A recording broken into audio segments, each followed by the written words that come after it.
all that stuff. So apparently one of the progenitors of the great replacement theory is Republican Congressperson Elise from New York. Now, this has been promoted by the New York Times. It's been promoted by the Washington Post.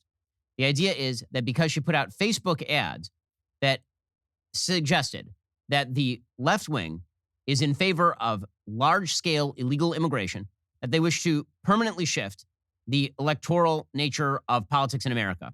This apparently now makes you a white supremacist. Representative Stefanik joins us on the line. Elise, thanks so much for joining the show. Really appreciate it.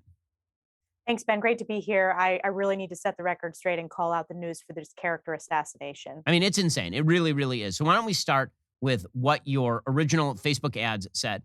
There was an ad, and it accused radical Democrats of a plan to grant amnesty to 11 million illegal immigrants. And you said that will overthrow our current electorate and create a permanent liberal majority in Washington. You called this a permanent election insurrection. They're suggesting this is, quote unquote, great replacement theory. How do you respond?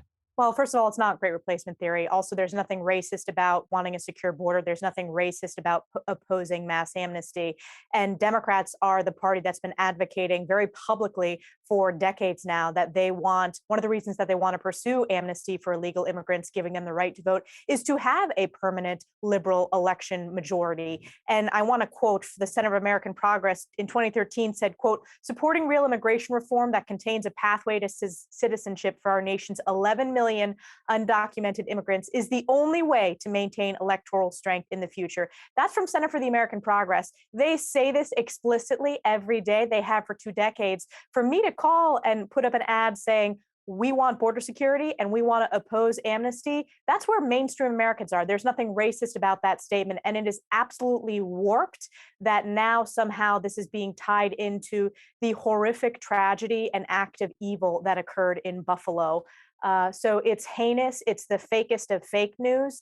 And we need to call it out for what it is, which is Democrats that have been advocating for mass amnesty. And you and I both know, by the way, that's not the actual definition of great replacement theory. Right. I mean, it isn't. I mean, great replacement theory is the suggestion there's a cabal of Jewish elites who are attempting to bring in people who are not white in order to pervert the racial stock of the United States. It is not a mainstream argument about whether immigration affects voting patterns. By the way, I think, frankly, that the left's take on immigration affecting voting patterns is actually inflated by them, because the fact is that Hispanics have been increasingly voting Republican in recent election cycles. And so the sort of identification of demographics as destiny, which was a hallmark of all left-wing talk for the past 2 decades, as you mentioned, I have to say the framing of the New York Times here is truly insane. I'm going to read you from this New York Times article about how you, of course, are the font head of all racism in the United States.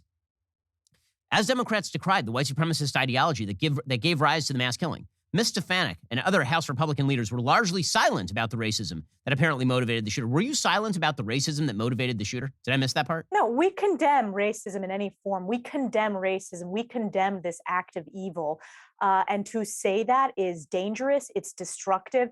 And by the way, this was an alleged 180-page manifesto of filth of all over the political spectrum, of targeting conservative commentators, of targeting all sorts of people, of saying he leans more to the left, to the right. This was an evil individual. New York State should reinstate the death penalty.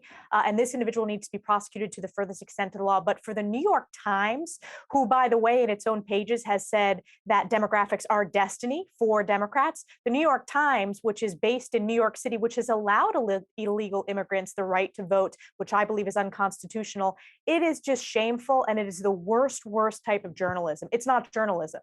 I mean, it really is amazing. I mean, that's not even the worst part of the article. My favorite part of the article, I think, in the New York Times is when they say that you fighting back is a problem. They literally say this in the article. Quote, like Donald Trump, Ms. Stefanik's response when under fire is to attack her attackers. Like Mr. Trump, she vehemently defends herself against charges of holding any racist views, while at the same time using rhetoric that energizes far-right and fringe groups. So the fact that you defend yourself, I mean, this is like true Kafka-esque trial kind of stuff. Like, if you say that you're not a racist, this is what makes you a racist. And also you're a racist because you say racist things. But if you say you're not a racist, then that's what makes you a racist. You should stop defending yourself, clearly, because if you stop defending yourself while they call you a racist, then maybe you won't be a racist.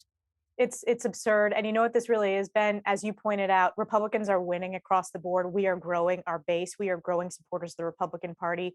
We have earned historic support among Hispanic voters, among African American voters, among Asian American voters. And on the issue of immigration, on the issue of securing our borders, on the issue of opposing amnesty, Republicans are winning by double-digit margins because the American people don't want these failed open border policies. Democrats are going to lose. They are getting desperate. They are doing smears to anyone and anything. And they are just, again, this is what they have said themselves, that they believe that, again, look at Politico. They published pumping as many as 11 million new Hispanic voters into the electorate a decade from now in ways that, if current trends hold, would produce an electoral bonanza for Democrats and cripple Republican prospects in many states they now win easily. This is what those same publications have said themselves. Representative Stefanik, this article, by the way, had to include a correction because apparently your posting referred to Democrats and the usual pedo grifters. It did not actually refer to Democrats as pedo grifters, but they claimed that you had called Democrats pedo grifters. It's amazing stuff. I mean, they're correcting themselves in real time. The reality is that they're very angry at you because you happen to be a Republican from New York and you have not been mirroring sort of the soft left ideas that many Republicans from New York typically do. Yeah, I mean, I actually think this was in the broader context of me calling them out for the baby formula shortage, Ben. And we hosted and I led a House Republicans press conference blasting the administration for yet another failure, yet another crisis. And Joe Biden had to completely change his schedule last week to host a phone call with baby formula manufacturers. So this was them really attempting to hit back at me to try to distract from all their failures, whether it's the border, the supply chain crisis, the baby formula crisis, inflation, the list goes on and on and on. But what it really is it's shameful, it's disgraceful, and the American people see through it. The American people see through it. That's why they have historic low approval ratings for the mainstream media. That's why people are looking for truthful outlets, and that's why shows like yours are continuing to grow in popularity, continuing to grow your audience as those other outlets are continuing to be tuned out by hardworking Americans. Yeah, Representative Stefanik, one of the things that I find most astonishing about all of this is, of course, not only has the left promoted the idea that demographics are destiny and then complained whenever somebody makes the counter argument, now they are claiming that the right has widely embraced anti-Semitism. Literally yesterday, a group of prominent House Democrats sponsored a resolution that would condemn Israel's creation as a disaster, as a catastrophe, as a Nakba. That included some of the most prominent members of the left, including the irrepressible Alexandria Ocasio-Cortez. It included Jamal Bowman, like basically the entire New York progressive contingent from your state endorsed this resolution. It's an anti-Semitic resolution, basically declaring that the state of Israel is responsible for the creation of the Palestinian refugee crisis and declaring that its creation was actually an act of disastrous evil. Apparently, this is not newsworthy at all. Like the only places I've seen that seriously have reported on it in any way are like the Jerusalem Post, maybe some right-wing outlets. That sort of anti-Semitism goes completely overlooked because, of course, it's on the left.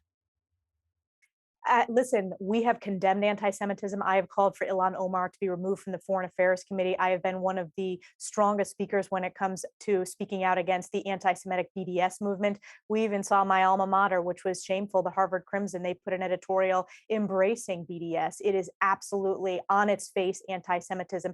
And that's where the Democratic Party, especially in New York, is headed. They have embraced this, whether it's AOC, whether it's our socialist state senators, or whether it's some of these candidates that are running for office as Democrats. They are far left Democrats, and the media doesn't want to hold them accountable for their shameful positions. Again, they want to smear inaccurately my position, but they won't even hold Democrats accountable for resolutions that they put on the floor that they want to push and introduce in Congress. Well, that's Representative Elise Stefanik, who's fighting back against the slander that she is somehow a proponent of the theory used by a mass shooter in Buffalo, New York.